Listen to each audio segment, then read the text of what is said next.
Well, why don't we go ahead and get started? Happy darn Tuesday and last day of February, everyone. I feel spring is around the corner.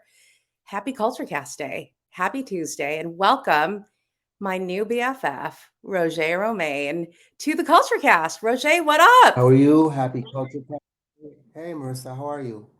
I'm I'm doing I'm well. I'm doing well. I was working all morning. I've been waiting to do this. I'm excited. I'm ready to I know go. where are you? Where are you right now? What coast are you on? I I am on the East Coast in New York.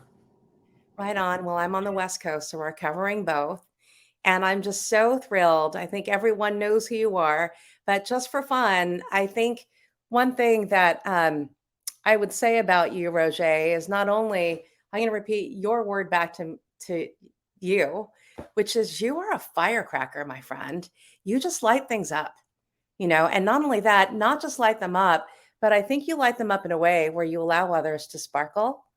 And so I know everyone can read your background, but the fact that you've really helped to cultivate other talent, other artists, and help them shine is kind of who you are. And I think Adina Howard is the one where everyone will know your name and know her name, and just see how awesome she has continued to evolve because of you. So this is my friend Roger.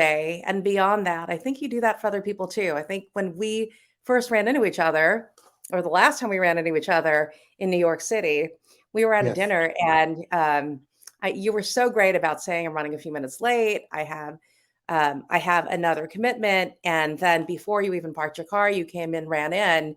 But the reason why you were late is because, again, the firecracker that you were actually mentoring homeless people. No, it was So, basic. It's not so much homeless okay. people. It's more of a program with NYCHA Oh, well, that's where right. Okay. yeah, with the New York City Housing Authority.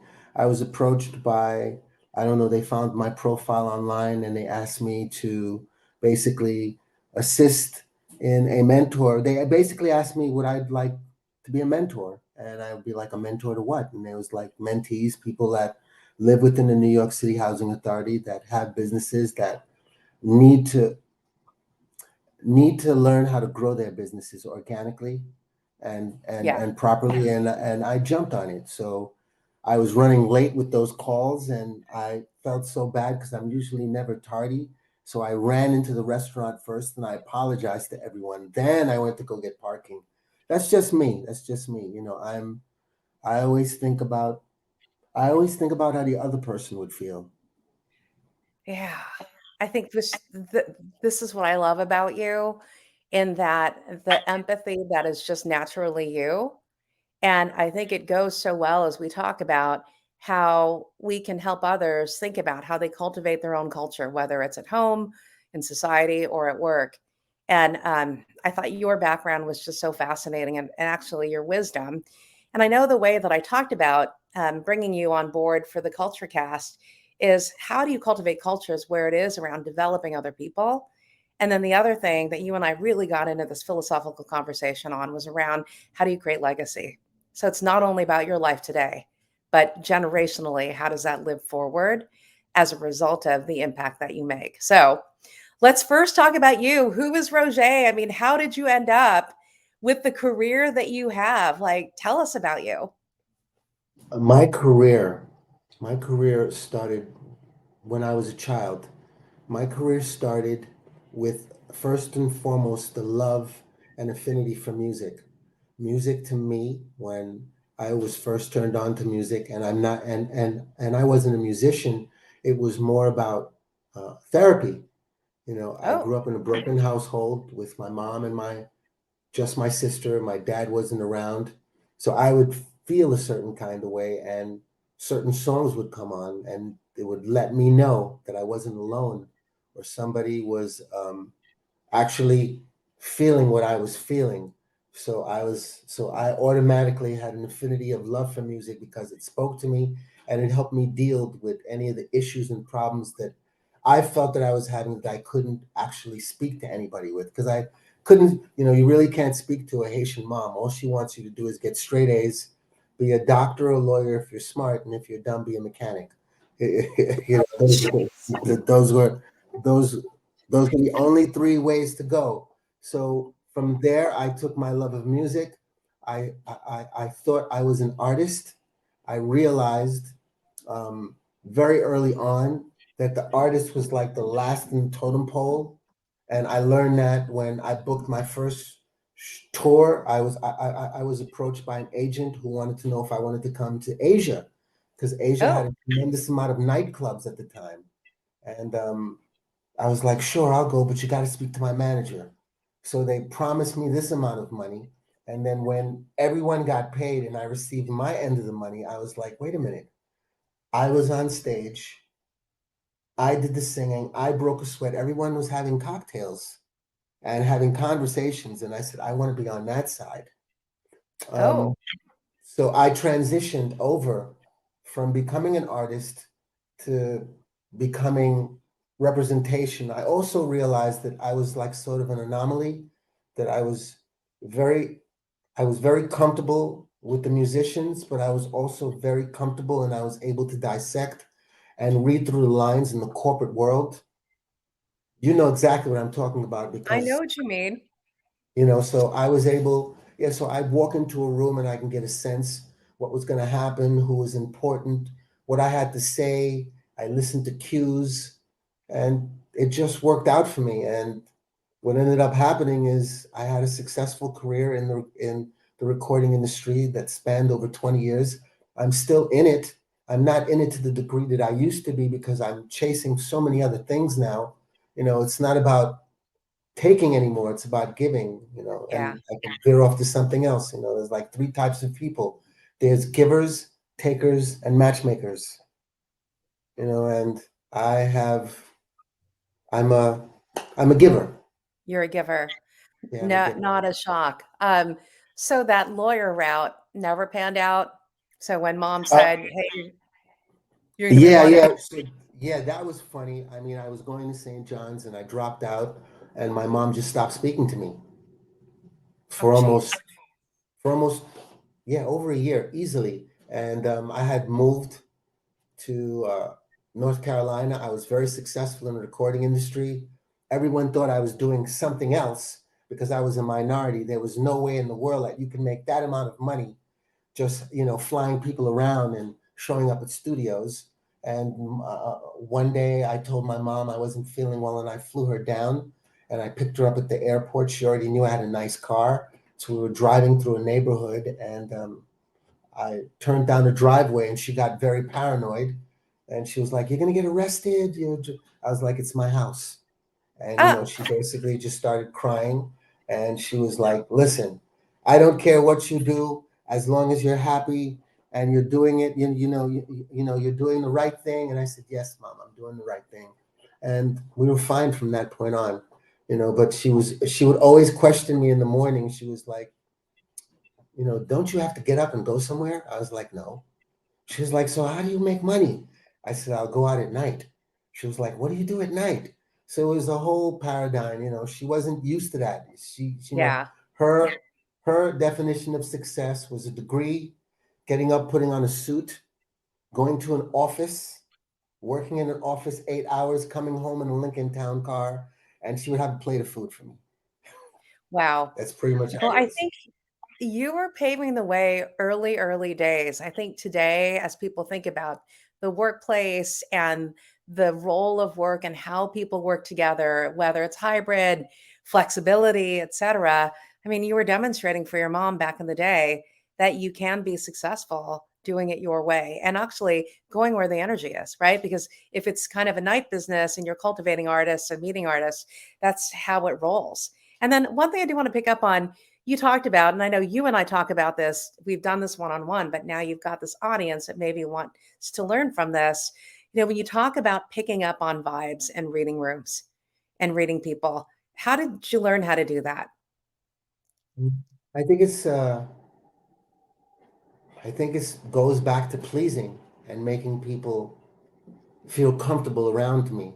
So you develop something which doesn't really exist anymore. It's called initiative. It's like a Okay. it's almost like a dead word. I think that a lot of today's generation are not. they're more waiting for opportunity. You know, like if you have Yeah. something nice and you don't want it anymore, they'll take it instead of striving to get it on their own. And a classic example of showing initiative is if you're around someone of stature or that's important that you're trying to get close to, and you see something that they like in particular, the next time you're around, have it there for them. The first thing that they're going to ask is, who did this? How Nice. did they know? How did they know? And I would be like, me. And the first thing they'd want to know is, what is your name? And now you've gone from being 80 people in the room that just come at them and say, can I do this for you? Can I do Yeah. that for you? To, Roger, how are you? Can you do this for me? I love that. I think it's initiative, but it's also that whole behavior. It's you're talking about pleasing. I think it's also about really paying attention when no one else is, right? Like Yes. all of the little details and not about you. It's about observing others, right? And what it is that they need. And Yeah, so, it's yeah, yeah, it's never about me, you know. that's The right. goal is to turn nothing into something and be a part of that. That is always the goal. And if you Yeah, can achieve that, the people know who did it, you know. The people that were there know, you know, I never want to be called the king. I'd rather be called the kingmaker. excellent. I love that kingmaker. And actually, that is such a nugget. I think that is one of the key reasons why you've had the chance to experience success is because it is about making others and about taking care of others. You know, I Yes. relate to you in that way. And I know you and I talked about like we're almost like brother and sister in terms of experience. But I think to me, it wasn't about pleasing. I think, having grown up in an immigrant household and only speaking English when you leave the house, especially first going to school, and being an observer of just how people treat each other all the time. And when I see that people aren't treating others nicely, and more specifically, going to the grocery store with my dad, and I think I told you the story where, Yeah. I'm 9 and he's trying to pay for groceries, writing out a check back in the day. And they would speak slowly to him and tell him that would be $20 and whatever cents, yelling at him and speaking slowly. And as a 9-year-old, I'm like, here's the deal. My dad understands English. You don't need to yell at him.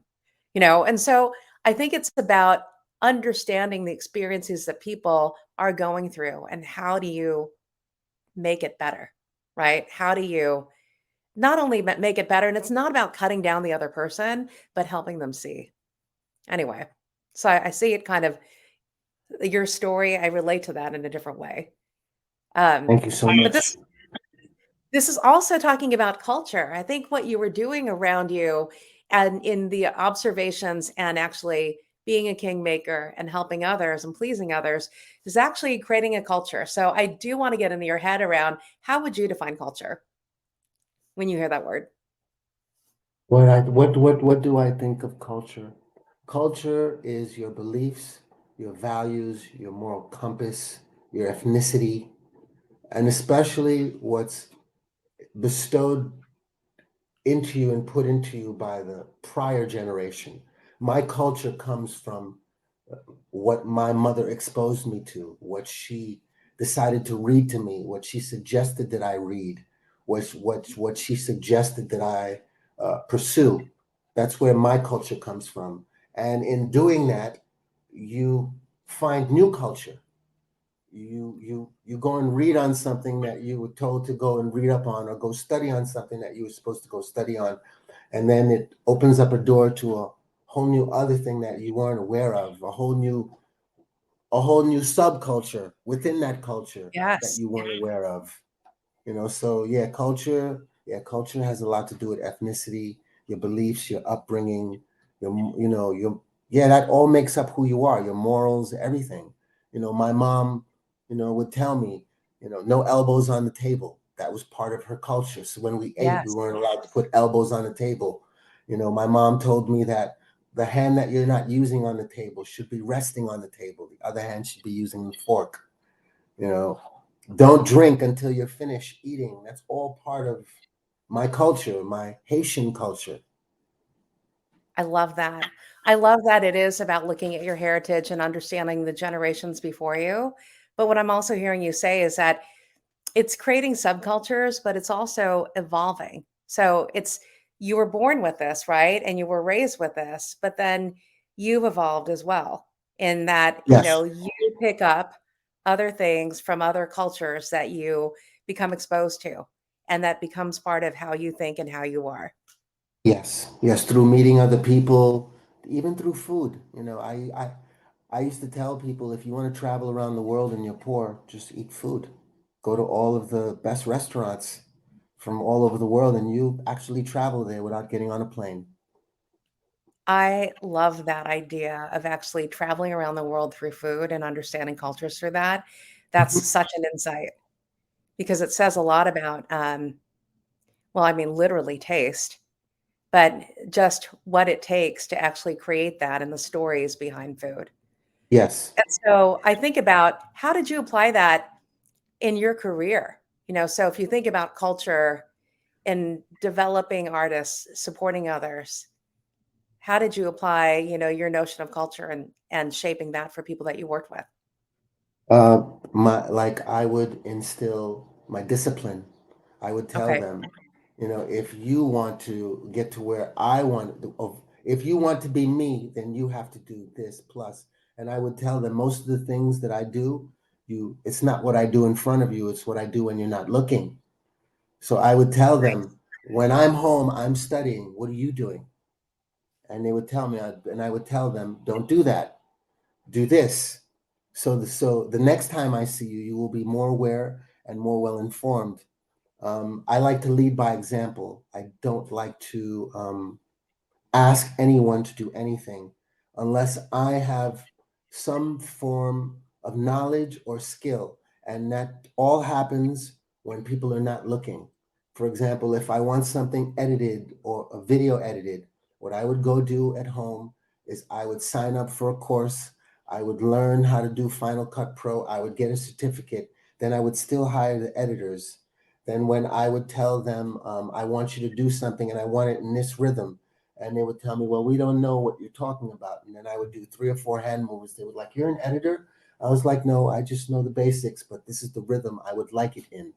So discipline is, discipline, being an overachiever, yeah, um, pushing yourself. Um, we had discussed being an entrepreneur. The layman term is you have to have a cast iron stomach, yep. developing your cast iron stomach, because not everything you do is going to succeed, and you also have to learn that you're not really failing, you're learning.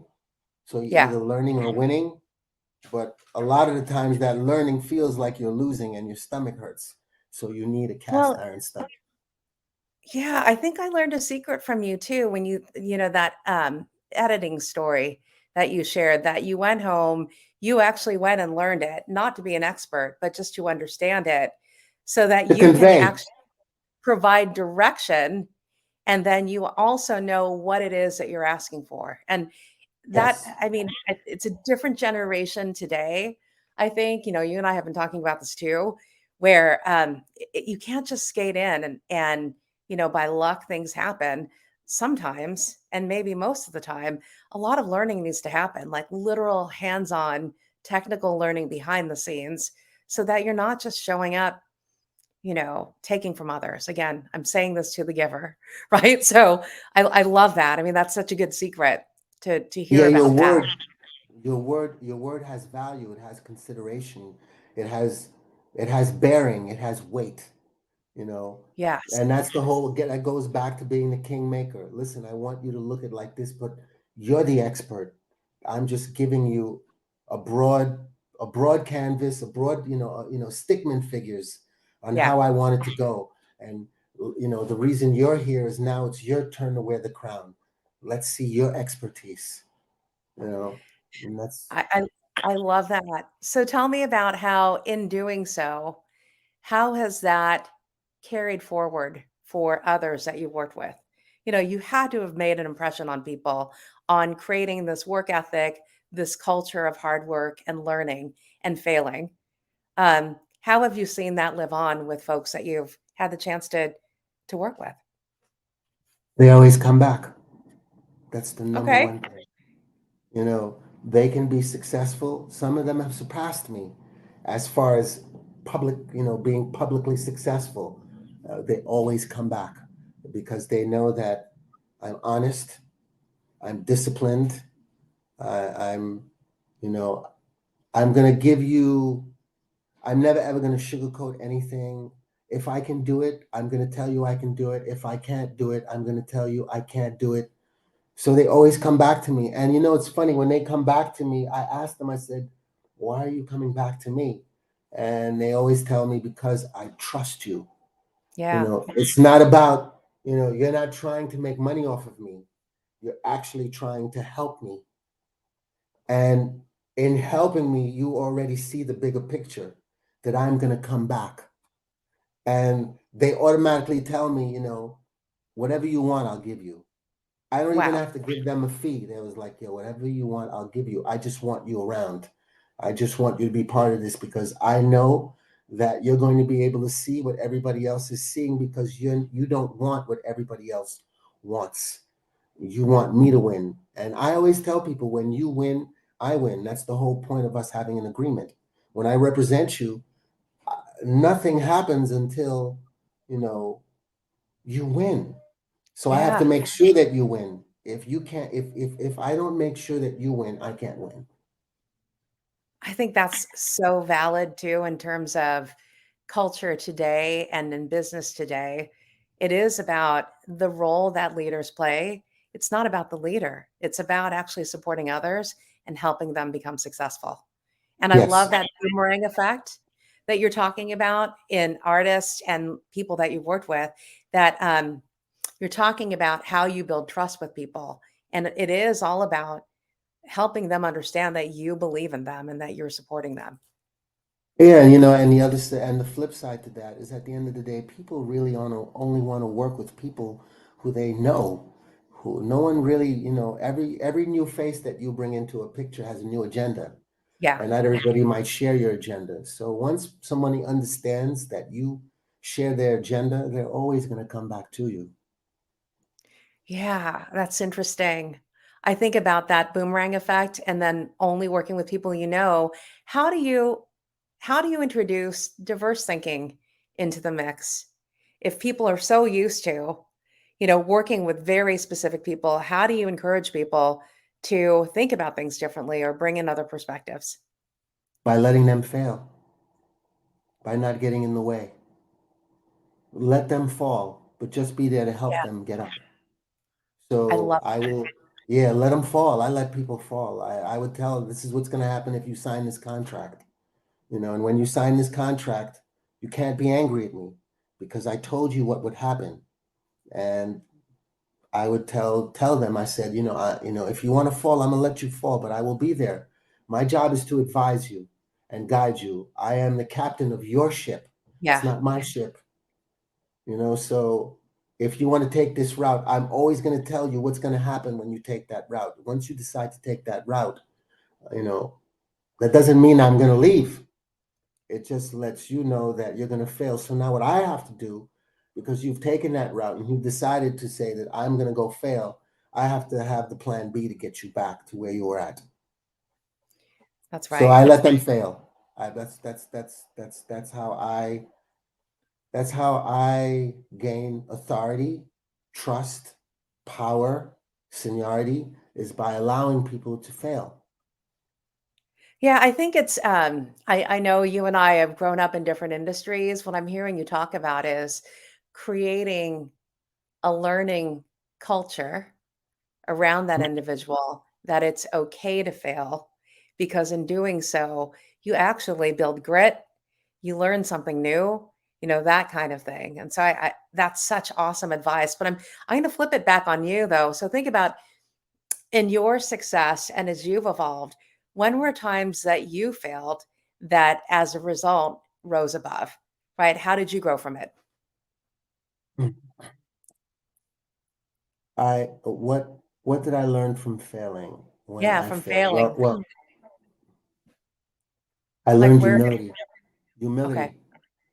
I learned humility. I learned to treat everyone equally. I learned to never think that you're above and beyond anyone. Even if someone speaks slow, even if someone's Tourette's, even if Yeah. someone stutters, because sometimes when you have, when you fail and you don't accept humility, you'll fail again. The same brick will hit you over and over again. It's like when you do, I do jujitsu and I would get caught in a specific armbar. If I'm not, showing any humility to his skill and slowing down and processing everything, he's just going to keep catching me in that armbar. So I think humility helps me tremendously with that. When I fail, I gain humility. I know that I am not the greatest, the best, no, a number one, you know, humility. So yeah, failure gives me humility. Okay. Yeah. I think failure gives Both. I humility. do gi and no gi, but I'm better with gi. Somebody just asked a question about Oh, about jiu-jitsu. Yeah. gi or no gi?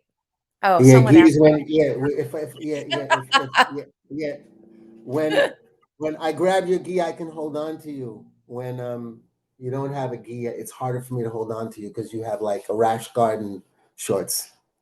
Wow, there was some like That was real genuine. Michael. Michael. Yeah, Michael. Michael had asked that. That's really awesome.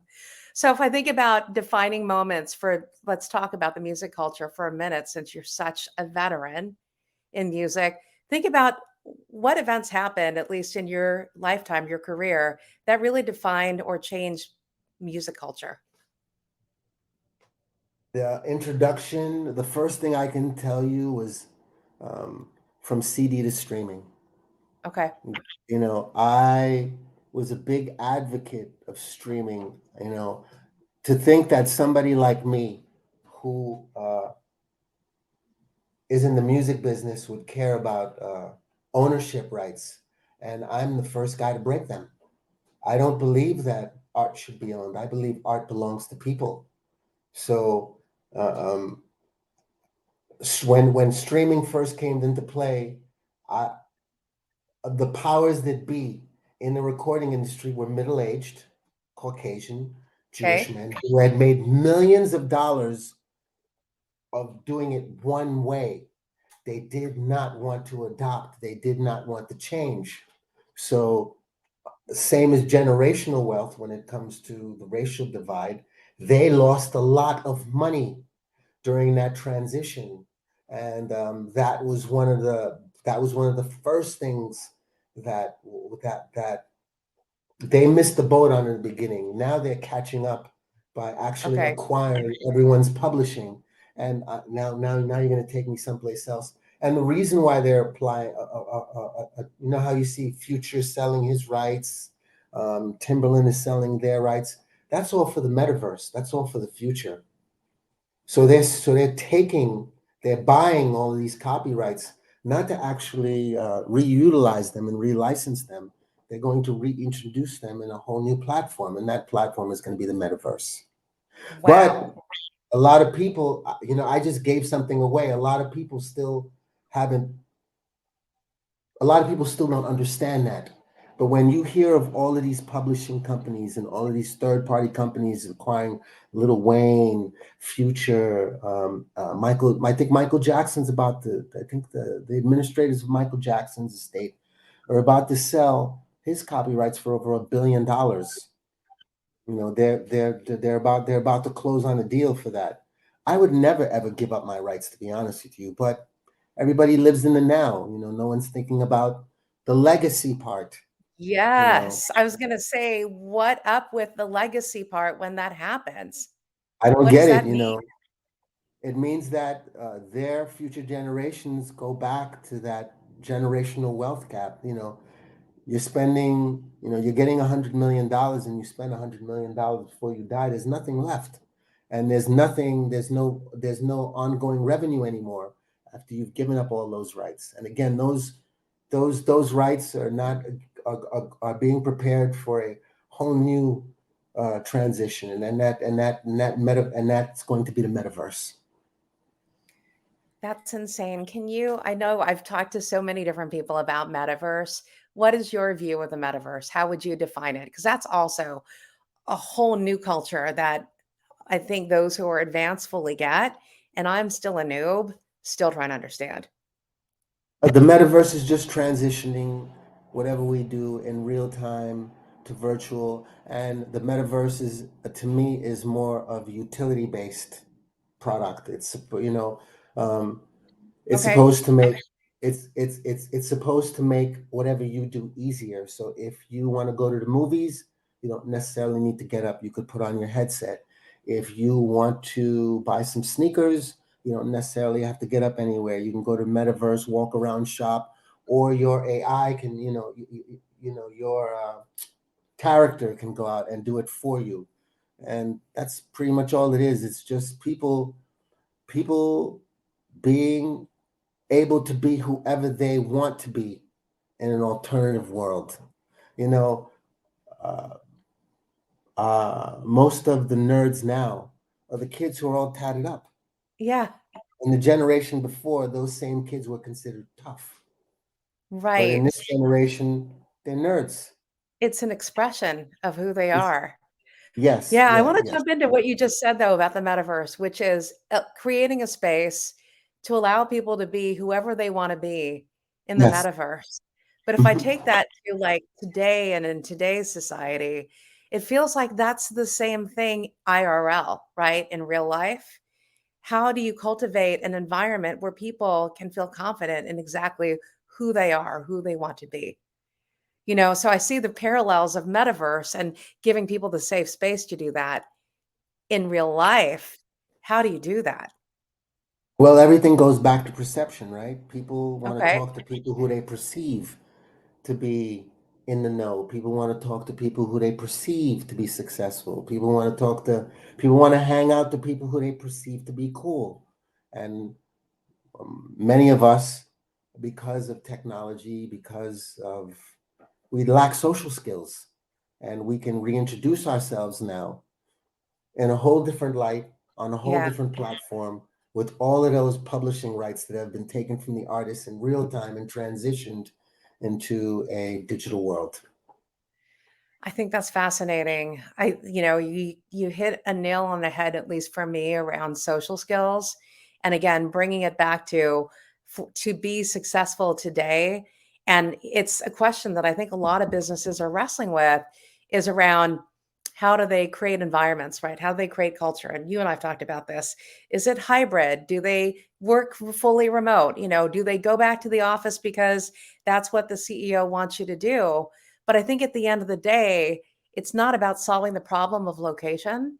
I think it's about solving the problem of relationships and how managers and employees relate to one another and how they Mhm. support each other. And I don't know what you think about that, when you think about, all right, what leaders are wrestling today in the work environment. When you talk about social skills, how important is that today? Social skills are very important, but they're not as sharpened as they used to be because of what we're True. doing right now. Even on the video, um, people interact through text, and the text is left up to the interpretation, or the emotional interpretation is left up to the individual receiving it. Sometimes you'll have a whole conversation on text, and you'll be like, darn it, I gotta call them because they think I'm angry. You Yeah. should have called them from the beginning, but because of technology, technology is a blessing and a curse. Technology makes us lazy, and when we're lazy, we don't practice the most basic things that we're used to doing on a day-to-day basis, Yeah. which is sharing a plate of food, which is meeting someone, which is hugging them, which is, you know, spending time with them. People think, on social media, look, you can DM somebody and go on a date. Right. You don't even need to meet them. You DM, they check out your profile. Oh, they look cool. And you respond. You open up the DM and you say, hi, how are you? And then you get to know each other texting. You don't even hear the person's voice. Yeah, wow. I mean, you're tapping into again, what I worry about from a cultural standpoint is technology does not replace the humanity of people. And then more No. specifically, I will throw this out there because I brought it up as a new terminology, just something that is not really new, but I think it's nouveau, or now it's relevant for today, which is the notion of emotional labor, right? So we're talking about relationships, but now if you think about emotional labor, actually, I don't know if he's on, he might be on this call. A new friend that I made, his name is Rhett Kirby, and he's starting a new company, and it's all around recognizing the overall wellness of workers, and more specifically, not mental wellness, but emotional wellness. And I was reminded that there's a terminology called the emotional laborer. And that's all around people who are in a profession where part of doing their job is actually receiving and managing emotions, from others as part of their profession, and how that might impact their ability to actually be 100%, effective today. And so, for example, I can relate to restaurant workers because, especially through COVID, when they were in the front line working, and then now with the anxiety that people might have when they'll walk into a restaurant and ask for kind of service, the emotions that people have to deal with.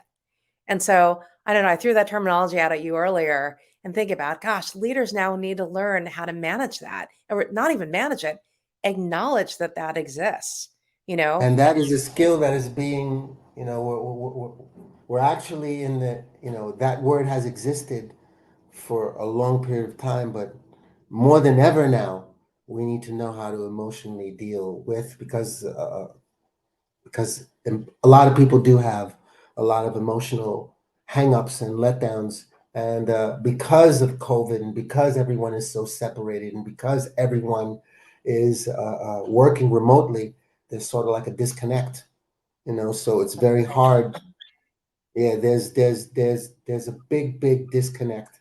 And remember how we said, when you said, how do we determine if people go back to work before we came on? And I said, it all depends where the Yeah. CEO lives. If the CEO lives by the main office, everyone's going to be expected to work. He's not doing it for emotional purposes. He's doing it for fact because he's getting up and going to work, and he wants to make sure everybody's at the office.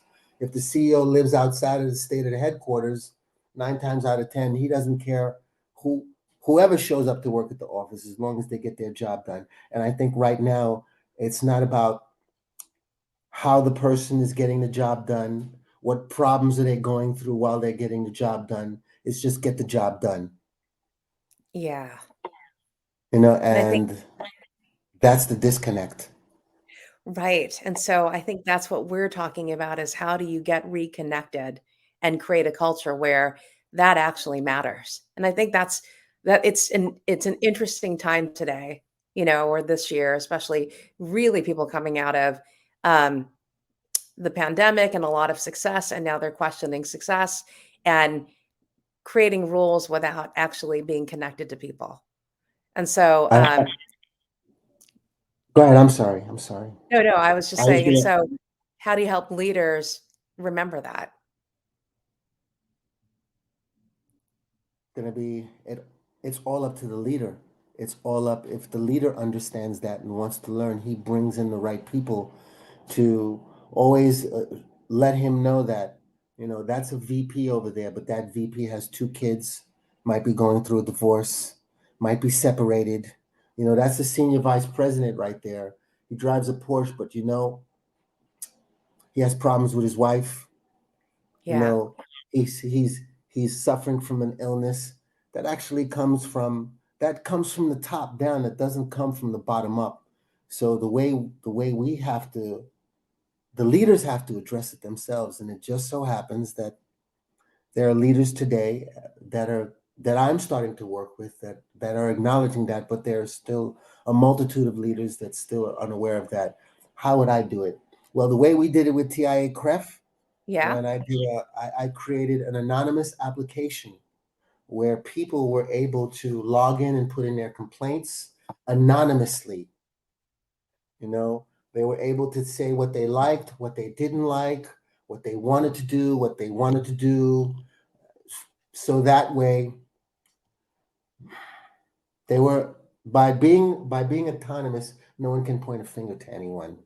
It's taken into a pot and stirred, and people review it. So that's what I did with TIA Cref. And I think another thing that I would practice is synergy. A lot of companies now, there's no synergy. Like the head of Yeah. marketing never meets the head of sales, and the head of sales never meets operations. Everything is through an email. So, I remember at the record companies, when I used to walk through record companies, I used to be like, Jesus Christ, I feel like I'm at Merrill Lynch. Everyone has their door closed and no one knows anybody. So I would purposely walk around and open everyone's door. And I would walk around and introduce people. I'd be like, this is your head of marketing. Did you know that? That's, and he'd be like, I didn't even know. I was wondering who you were. So, the way I did it when I was younger, when record companies were record companies, and you walk through a floor, as I would open all the doors and introduce everyone to everybody. But again, what you said and what you're asking for Yeah. starts from the top down. It doesn't start from the bottom up. So the leaders have to acknowledge that they have to keep that into perspective, the emotional well-being of everyone, because if you can make everyone happy, if you can keep everyone happy, you'll get the most out of them, and no one's going to be running out of the office at 5 p.m. They're not going to be rushing. Totally. Well, I think too, when you talked about the platform that you created for anonymous feedback, where it was completely anonymous and giving people a voice, and actually you're hearing them in terms of their experience, I think that is important. People want to be heard.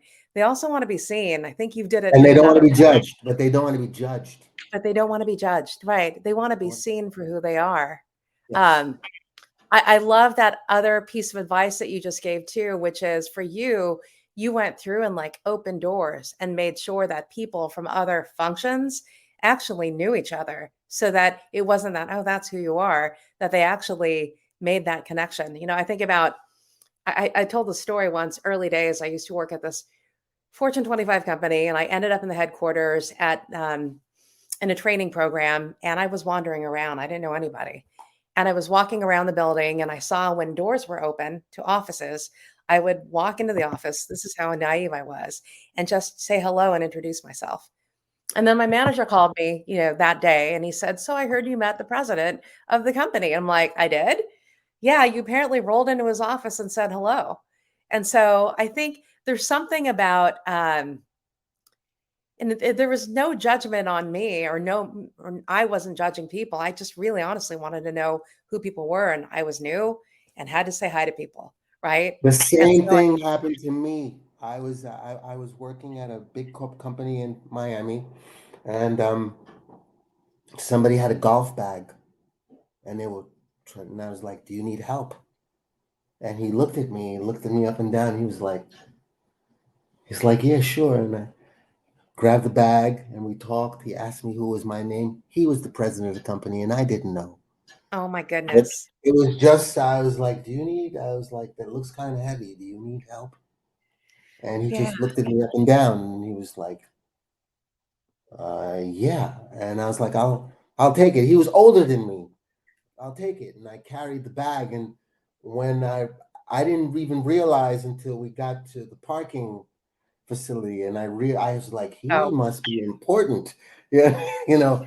and the next day, I got a phone call to come down, and I got an introduction. He was like, "Thank you for helping me. What department do you work in?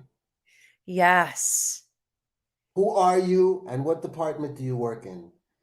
And I told him, I'm in the communications department, and I just thought you needed help. I just feel like, I mean, we're kind of circling back to where we started when I hear your story about um, paying attention and helping people and being diligent. I mean, again, being observant and just meeting someone because you thought they needed help. And then you never And I know didn't where even know who they were. No, I didn't know who they were. amazing. I think that's Now, amazing. sometimes I've done it on purpose. Sometimes I've done it on Okay. purpose.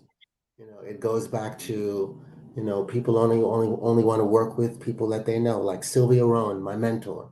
She's president of Motown now. I basically hung out everywhere she hung out.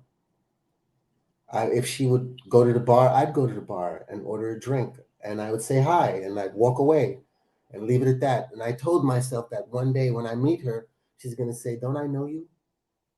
And I know that would basically open the door. It would ease her. Yeah, An icebreaker. that's such a great tidbit. Um, oh, I've got Yesenia who is on here, and I want to recognize her question: EQ versus AQ versus IQ thoughts. So there's emotional intelligence versus just smarts, but then the AQ. Emotional intelligence will get you everything that you desire. Intelligence will get you exactly what you deserve. IQ is just IQ. It's a number. I love it. That's such great advice. And I know we're coming in at quarter after the hour, and I want to have one more fun question for you, which Yes. is these days, what are you wearing? Like, what's your favorite thing to wear? What are you wearing now? And then also, what are you listening to? My favorite thing to wear, I love Alexander McQueen. I love Alexander McQueen. Yeah, he's my guy now. I love Ferragamo. Um, what am I wearing today? I'm wearing a painter shirt that has paint on purpose, and I'm wearing a AP encased Casio. I got an AP watch and I put a Casio in it. So I bought Nice. the, yeah, and I'm wearing a white gold bracelet, um, and a little diamond tennis necklace, and I've got on Alexander McQueen jeans, some leather jeans. Wow. Yeah, I feel you on the Alexander McQueen. Like I always just to love throwing on a scarf as a belt for me, like any Hmm. one of his scarves, just because it just brings a little edge to some other stuff that I'm wearing. I love that. And Michael wants to know what about the Margias? Are you wearing those? Oh, the Margellas, yeah, I've got those yeah, I've got about 7 pairs of Margellas. I just love, I love anything that looks worn and old. I'm not really into things that look brand new, and I'm not into the designer head to toe thing. Somebody said adaptive intelligence. Yeah, that's what AQ is. Yes, yes, yes, yeah. Well, I'm always going to go with the EQ, emotional intelligence, Yeah. outweighs all of them because emotional intelligence means that you're smart, but you're also, like I said, emotionally connected to people. You feel what they feel. You feel their needs, you feel their wants. You're going to get whatever your heart desires. Yeah. I'm with you on that. I mean, I think it's a good way to not only end with fashion. I think what I love about you talking about you wear anything that is feels worn or looks worn and not brand new and not designer head to toe. I mean, that's not even really fashion when people do that. But I think it is showing your expression when you do that. And when I hear you talk about it's got to look worn, not like brand new, that that makes you more relatable when you talk about that kind of fashion. And Yes. then, Yeah, yeah, yeah, yeah. You're Louis, you know, when you're Louis from head to toe and you're walking through the airport, everybody's just looking at you like, who is that? Who does he think he is? But when just got on a Louis satchel and you just got ripped jeans and uh, I can say something to him. I can, yeah, yeah, you are. You're more approachable. that's I right. like to be approachable. Yeah, I'm a giver, and I wanted to remember I said there's givers, takers, and matchmakers. And The most, matchmakers.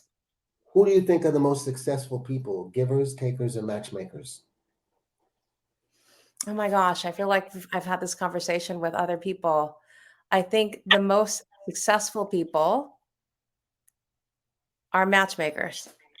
No, they're givers. They're givers with a limiter. You give until the point where they have to earn. If you can master that, you will be the most successful person in the room. The takers usually get shunned and get put out. And the matchmakers, they just get commissions. But the Got it. givers who operate with a governor, they give until the point where they say, okay, I've given enough. Now it's time for you to give me. Or I've given enough where now you need to be on your own. Those are the people that win. So the givers with a governor are the people to me that usually win. And I'm a giver with a governor. So I will Thank you. give, and give, and I'll be like, okay, now that I've given you, it's time for you to give back. So I'm Yeah, not a taker, and I'm not a maker. I'm just a giver with a limit. yeah, I love that caveat of having that governance around giving. And I think it's a great way to kind of wrap up our conversation around culture. And if I take nothing else away, although I've taken a lot away, it is about this humanity of giving, right? And how connecting with people and feeling an emotion is really important for others. And so I want to thank you so much for joining my Culture Cast, Roger. And I Thank you know a so lot of much for you having are me. I super hope I excited. wasn't boring. I hope I sounded smart, you know. You are so smart and amazing. And I'm just a regular guy. If you really, I think I'm so regular. It's crazy. Yeah, I think you're also very humble. And that's why we love you. Right on, Thank you. Roger. Well, thank you everyone for joining. We're going to end the broadcast. We'll see you next time. And actually, please join us if you're around on Friday night. My next guest is actually going to be broadcasting from Thailand. It'll be 6 p.m. Pacific time with Dina Kaplan on creating a culture of well being and meditation.